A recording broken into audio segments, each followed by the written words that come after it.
हाँ जी, ਹੁਣ ਲਾਸਟ ਵਿੱਚ ਅਸੀਂ ਕਰ ਚੁੱਕੇ ਸੀ ਪੂਰੇ ਦੇ ਪੂਰੇ ਡਿਟਰਮੀਨੈਂਟ ਨੂੰ ਸੋਲਵ ਕਰਕੇ ਇੱਕ ਆਪਣੇ ਕੋਲ ਇਕੁਏਸ਼ਨ ਬਣ ਚੁੱਕੀ ਸੀ। ਇਸੇ ਇਕੁਏਸ਼ਨ ਨੂੰ ਮੈਂ ਅੱਗੇ ਦੁਬਾਰਾ ਲਿਖ ਰਿਹਾ ਅਗਲੇ ਪੇਜ ਦੇ ਉੱਪਰ। ਇਸ ਇਕੁਏਸ਼ਨ 'ਚ ਅਸੀਂ ਲਿਖਿਆ beta square minus alpha square upon 2 alpha beta sine hyperbolic beta B sine alpha A plus cos hyperbolic beta B cos alpha A equals to cos of के टाइम्स ए प्लस बी। उसी equation ਨੂੰ just मैं अगले page के उपर दोबारा rewrite किया है। उस तरह से हजे तक कोई चेंज नहीं किया। ओके, हुण देखो ये जी अपने कोल इक्वेशन बनी गई है। इस इक्वेशन की इंपोर्टेंस की है क्योंकि हुण तक जिन्ना भी असीं सारा किया है ये सारा मैथमैटिकल पार्ट है, पर एक्चुअल के विचकार इसका फिजिकल सिग्नीफिकेंस की इसकी इंपोर्टेंस की है वो असीं इत्थों तो सीखनी है।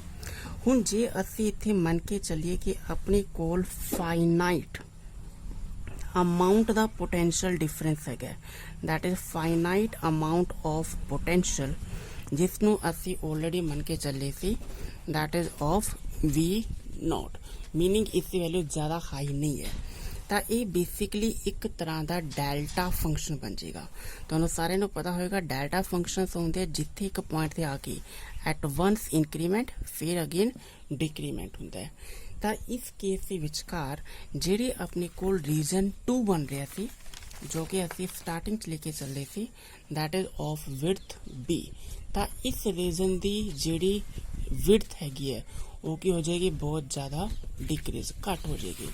तो इसी चीज़ के विच असी इत्थे एक अप्रोक्सीमेशन लगा रहे हैं at this condition if B is almost zero that is approach to zero, then in that condition we have sine hyperbolic beta b approaches to beta b and cos hyperbolic beta b approach to 1। ਜਦੋਂ ਇਹ ਦੋਵੇਂ conditions ਅਸੀਂ ਇਸ main condition 'ਚ ਲਗਾਵਾਂਗੇ ਤਾਂ ਆਪਣੇ ਕੋਲ ਫੈਕਟਰ ਬਣੇਗਾ beta square minus alpha square upon 2 alpha beta into sine hyperbolic beta b, जिसे थां से की लिखांगे beta into b into sine alpha a as such plus cos hyperbolic beta b जिसे थां से हम की लिखांगे 1। तो अगला फैक्टर की रह गया cos of alpha A equals to cos of के टाइम्स बी की वैल्यू की ऑलमोस्ट जीरो, तो कितना रह गया cos k a. That is a very important equation क्योंकि इसी इक्वेशनस नू आगे असी सारा काम करना है। जिहड़ी इस मेन डिस्कशन हैगी है वो इसी इक्वेशनस के उपर यूज होनी है। पर उस तो पहला असी इस इक्वेशन नू थोड़ा जा अलग तो रिड्यूस करांगे। जिवें सानू पता है बीटा स्क्वेयर की वैल्यू ते अल्फा स्क्वेयर की value. Beta square in starting सब तो पहला आर्टिकल की स्टार्टिंग असी बीटा स्क्वेयर एक फैक्टर मन्निया सी 2m upon H bar V naught minus E ते अल्फा स्क्वेयर मन्निया सी 2m E upon H bar square. ये दो वैल्यूज असी इत्थे यूज कर रहे हैं। Beta square is equals to 2m upon H bar square times we naught minus E and alpha square is equals to 2m upon H bar square into a। therefore beta square minus alpha square equals to 2m upon h bar square common लिख सकते हो beta square v not minus e minus of alpha square that is minus of e। तो ये factor बन गया 2m upon h bar square times v not minus 2e and if potential is very high that is v naught is greater than e ਤਾਂ उस case असी इस factor ਨੂੰ ਕੀ ਕਰ ਸਕਦੇ ਨੇ ਨਿਗਲੈਕਟ। ਤੇ ਜੇ ਇਹ फैक्टर ਅਸੀਂ ਨਿਗਲੈਕਟ ਕਰ ਦਿੰਦੇ ਹਾਂ ਤਾਂ ਆਪਣੇ ਕੋਲ beta square minus alpha square बन गया 2m upon h bar square times v naught। Clear? Put this value of beta square minus alpha square in this condition in this equation। that's why you have 2m upon h bar square into v naught divided by 2 alpha beta into beta B sine alpha A plus cos alpha A equals to cos of के times A. हुण इस case देखो beta दे नाल beta दा factor की हो गया, cancel out हो गया। हुण इस तरह से एक फॉर्म बनाने दे लई की करांगे, ए दे नाल मल्टीप्लाई किया ते ए दे नाल ही इसनूं की कर दिया, डिवाइड कर दिया। ते एक होर फैक्टर अपने कोल जिहड़ा 2 दा फैक्टर है वो भी की हो रहा इस दे विच कैंसल हो रहा, 2 नाल 2 दा फैक्टर भी की हो गया कैंसल। तो की रह गया अपने कोल m V naught a into b sine alpha a divided by H bar square into alpha a. तो इस अल्फा ए असीं लिख रहे हैं साइन के थले, क्योंकि इन्हां दे एंगल्स ध्यान नाल देखो इसे दे सेम इक्वल आ रहा, plus cos alpha A equals to cos of के टाइम्स ए। हुण इस फैक्टर दे विच जिहड़ा अपने कोल फैक्टर बनया M V naught A B divided by H bar square is say taken as capital P, and this complete factor represents the scattering power of electron. This is the scattering power of electron, or you can say scattering power of the potential barrier. ਜਿਹੜਾ potential barrier create होया उसी scattering power ਨੂੰ represent कर दिया पूरी term, that is M V naught A B upon H bar square, that is taken as B, and V naught into B is equals to the barrier strength. इस पूरे factor ਨੂੰ ਅਸੀਂ ਕਿਹਾ barrier strength. ਹੁਣ ਧਿਆਨ ਨਾਲ ਦੇਖੋ ਜਿੰਨੇ ਵੀ ਆਪਣੇ ਕੋਲੇ ਸਾਰੇ फैक्टर्स बने, जे असी इस पूरे फैक्टर्स में दोबारा तो इसी कंडीशन च अप्लाई करिए जी इतने बन रही थी, तो इक्वेशन की आ गई पी, क्योंकि ये पूरा फैक्टर हुण की बन गया P, P sine alpha a divided by alpha a into sorry plus cos alpha A equals to cos of k a, where alpha is related to the energy, because alpha square is nothing but equals to 2m e upon h bar square, and this k is the propagational constant or wave vector. This k is wave vector having value 2 pi by lambda, or you can say propagation constant. ਹੁਣ ਜਿਹੜਾ ਵੀ ਅਸੀਂ ਇੱਥੋਂ ਤੱਕ complete ਕਰ ਚੁੱਕੇ ਹਾਂ ਇਸ ਨੂੰ ਅਸੀਂ ਡਿਸਕਸ ਕਰਨਾ ਅੱਗੇ ਕਿ ਕੀ ਰਿਪਰੈਜ਼ੈਂਟ ਕਰ ਰਿਹਾ, ਇਸਦਾ ਫਿਜ਼ੀਕਲ ਸਿਗਨੀਫੀਕੈਂਟ ਕੀ ਹੈ। ਤਾਂ ਇਸੇ ਫਿਜ਼ੀਕਲ ਸਿਗਨੀਫੀਕੈਂਸ ਦੇ ਲਈ ਸਾਨੂੰ ਇਸਦੀ ਕਰਨੀ ਹੈ ਡਿਸਕਸ਼ਨ।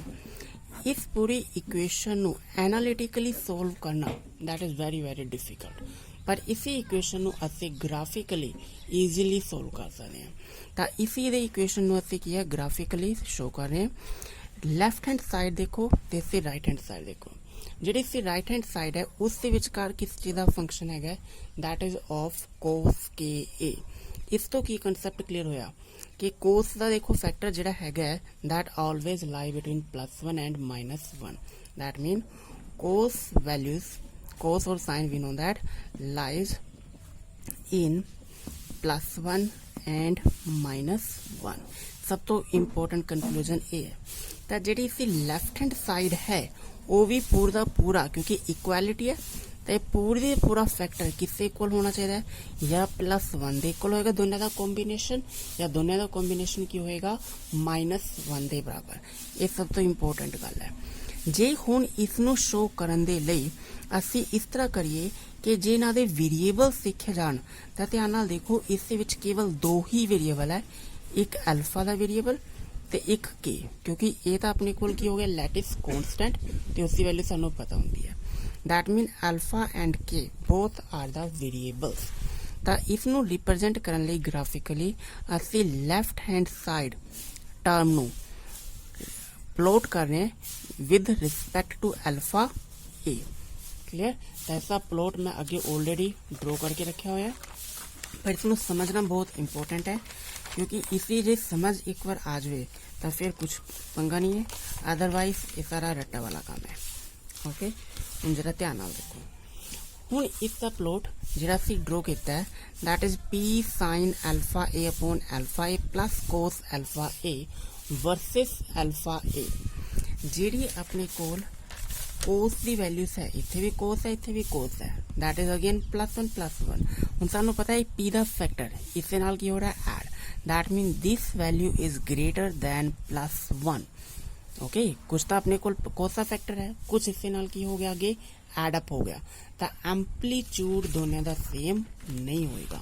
तो इस करके असी इस पॉइंट के ऊपर स्टार्टिंग इनिशियली इससे एम्पलीट्यूड की रिप्रेजेंट किया ज़्यादा हाई, बाकी सारी वेव्स से। दूजी गल सब तो इंपोर्टेंट, जे तुसी इन्ना पार्ट देखो तो ये की है, एक कोस की कर्व है that start from +1। Okay meaning cos इस पार्ट के ऊपर कोस 0 ऊपर क्या आ रहा है +1 आ रहा है। सिमिलरली ये वाला पार्ट है, ये भी कितों स्टार्ट हो रहा है कोस। दैट मीन ये दोवें ही साइड्स अपने कोल बेसिकली किसी पार्ट्स ने कोस दे, जेडी कि अपने कोल इत्थे इक्वेशन दे राइट हैंड साइड से विच आ रहे थे, पर असी केवल वो वाली वैल्यूज ही लेवांगे जेडी कि +1 ते -1 नू कट कर दिया। ओके तो गल दूजी गल इस पॉइंट से देखो, इस पॉइंट से ऊपर अल्फा ए की वैल्यू कितनी है 0 है।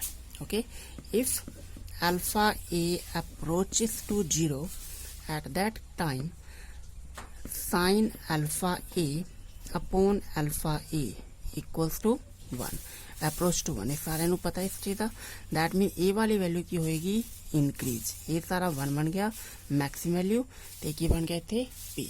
इस करके असी की कहा कि इस पॉइंट से ऊपर अपनी पीक दी टॉप पे गई है, बाकी सारी कर्व्स तो कंपैरिजन क्लियर। तो this value is +1, this value is -1। हुण असी ये कहांगे कि पी दी या इस पूरे कर्व दी वही वैल्यूज अलाउड होनियां जेड़ी कि +1 ते -1 दे ऊपर लाई करनगियां, मीनिंग इन्हां कट करनगियां। पर जेड़ी वैल्यूज +1 ते -1 नू कट नहीं करनियां, those values of alpha a are not allowed. Alpha a दी गल कर रहे थे, तो इस कर्व नू देखो, इत्थे +1 नू कट कर रहा, ओके इत्थे -1 नू कट कर रहा। Similarly here it cuts the +1 value and here it cuts the value of -1, then -1, here it cuts +1। Similarly at this point +1 -1 +1 -1 -1 +1। तो +1 दे ऊपर वैल्यूज नू असी कट करना है किस अकॉर्डिंग अल्फा ए दे ऊपर। तो इस तरीके नाल की होगी कटिंग होगी। सिमिलरली इस पॉइंट से ध्यान नाल देखो, जैसे इसनू देखिए इत्थे तो इत्थे कट कर रहा। सिमिलरली हियर इस पॉइंट से ऊपर ते एक पॉइंट इत्थे बन गया, फिर एक पॉइंट इत्थे आ रहा जिहड़ा कि कर्व नू कट कर रहा, इस गल का ध्यान रखना है। फिर इत्थे एक पॉइंट आ गया ते इत्थे एक पॉइंट आ गया। तो जिहड़ी ये वैल्यूज बनियां, इसनू मैं थोड़ा जा डैश्ड पार्ट्स रिप्रेजेंट कर रहा, तो ये सारी सारी की होंगी allowed values of alpha A eight which they cut to the values +1 and -1, that is of bounding state. Similarly here इस पॉइंट से ऊपर दोबारा से इसमें चेक करो, तो ये रीजन देखो ब्रॉड हो गया, अपने आप साफ पता लगता है। इसी का अगे अस एक कंसेप्ट लेके आना है। फिर सिमिलरली इस पॉइंट से ऊपर अपने को की हो रही है कटिंग हो रही है। ओके तो ये जो डैश्ड पार्ट्स ने, ये डैश्ड पार्ट्स की ने अलाउड वैल्यूज ऑफ अल्फा ए, क्योंकि अल्फा ए दे विच असी प्लॉट किया पाई 2π 3π 4π -π -2π एंड -3π वाइस वर्सा, दोनों पासे ये चीज़ मेनटेन कर रही है।